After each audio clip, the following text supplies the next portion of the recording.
It's a brand new week. Good morning and welcome to Business Morning. I'm Chimeze Obi Iwago.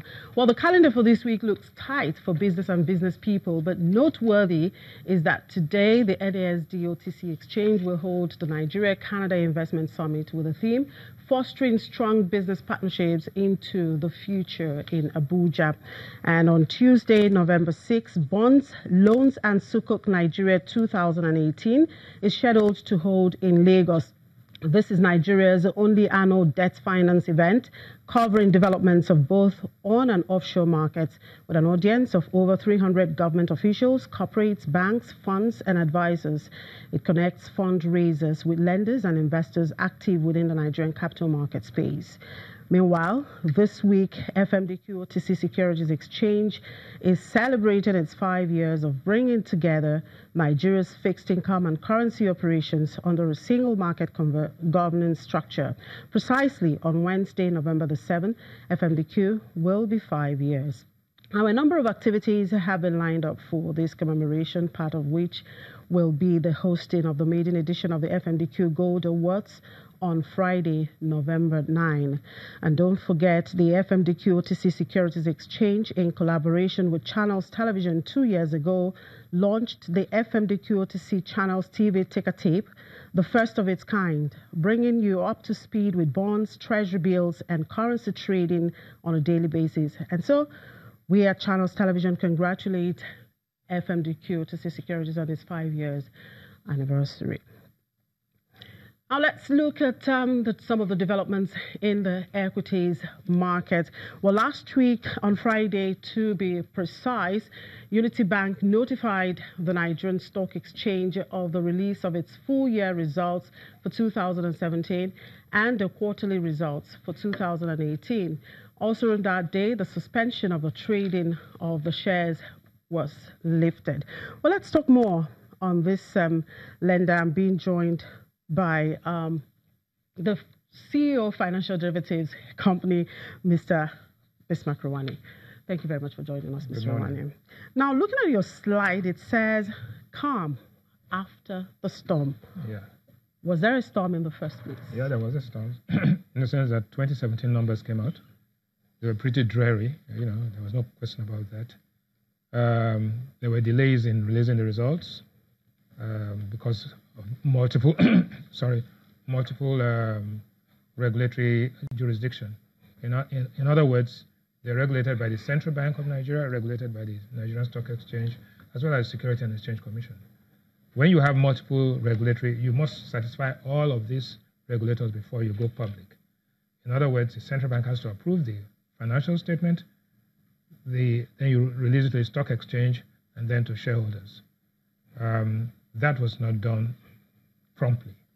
And so... Is it kind of a communication breach there? Was there a gap in communication between the lender and the regulator? No, you have your audits, you have your approval, then you have your disclosure. In between, there was communication between the lead regulator, which is the Central Bank, and the Nigerian Stock Exchange. Something fell between the cracks. But in any case, we are where we are. The results have been released. Now, fact, the results are released. There is a equity gap of about 200 billion naira. That gap was because the balance sheet was fixed and was actually sanitized. A lot of the assets which were not performing were sold off to some investors for a token amount. In other words, the intrinsic value of the bank is far in excess of its financial value.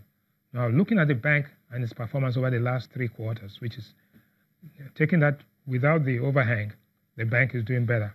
Its total footing has been up 62%, right, to 254 billion. There's the negative equity, which I spoke about. And the loans are up 342% to 39 billion naira. The impairments have actually improved to 514 million, and the cost-to-income ratio has actually improved. In other words, there's a new look and a new attitude. What has happened? You have a healthier, leaner bank. You have improvement in net interest income, which is up by 199% to 5.6 billion naira. And operating expenses have declined by 7.8%, posting a PBT of 644 million naira. Now, total assets and as I said earlier, was up to 254 billion naira, and deposits are up 10% to 277 billion naira. Now, what has the bank done, and how have they been able to accomplish this? One, it's more of what they are doing rather than what they are saying. They've been kind of low-key. They have had an intergenerational technology strategy, which has made them, endeared them to the younger generation of people. They have very strong northern footprints across the northern part of Nigeria. So because of that, they've taken advantage of the agricultural space and have a lot of e-channels and e-distribution into the agricultural space. They have reduced their credit loss expense, and they maintain a liquidity ratio, which is very important, of over 35%. The minimum liquidity ratio is 30%. So when the central bank was talking about some banks not meeting the minimum liquidity ratio, Unity Bank was not one of those banks at all.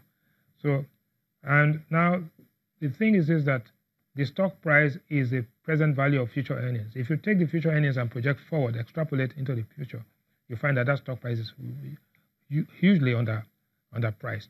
Now, what's going to happen next? Question is that they are in talks, advanced talks with prospective investors, I think one or two. But you cannot talk about that if you're in prospective because of the sensitivity of that, because there's valuation, there's the liquidity, and then there's the intervention that comes in.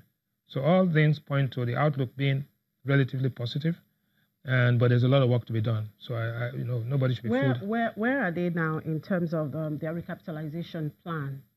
The conversation is going on between, I think they've shortlisted up to 2 potential investors. The discussion is on with those 2 guys, and it's likely to happen soon. I don't want to put a time frame, I don't want to put a price, but the reality is that once you've got to a point where you've shortlisted up to 2 people, then it becomes a negotiation between the bank itself, its financial advisors, and the financial advisors of the prospective investors. In all of these, what is in there for a prospective investor? Well, first and foremost, you see, Nigeria suffered in 2008 because of 4 things: crisis of confidence, crisis of governance, crisis of liquidity, and also a crisis of solvency. This bank has a liquidity ratio, so it doesn't have a crisis of liquidity. It has a very strong governance structure because it has a hands-on management that is on top of the game.